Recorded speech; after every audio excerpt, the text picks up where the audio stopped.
Overall দিঘিনালার security situation এটা মোটামুটি আমাদের এখানে ওয়েল আন্ডার কন্ট্রোল।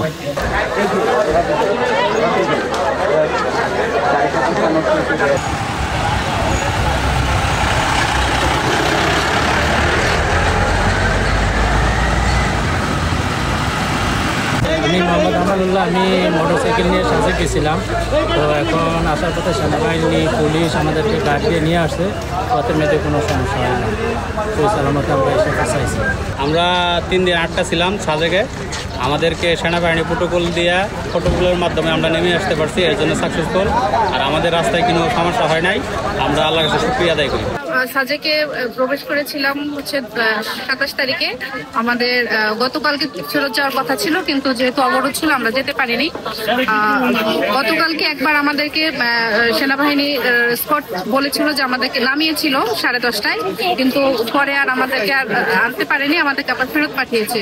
আজকে 10টায় আমাদেরকে তারা আমাদেরকে নিয়ে এসেছে এবং হচ্ছে পুরোটা রাস্তায় কিছুক্ষণ পরে পরে তাদের হচ্ছে টহল ছিল। এবং যখন সাজেক থানাটা পার হওয়ার সময় তারা আবার যখন দিঘিনালাটা শুরু হয়েছে, ওখানে আবার আমাদেরকে একত্রিত করে তারা আবার নতুন করে স্পট দিয়ে শুরু করেছে।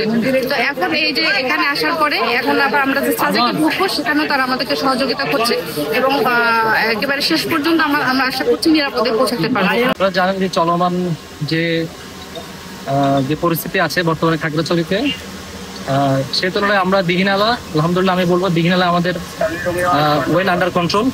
এখন পর্যন্ত শৃঙ্খলার মান ভালো আছে।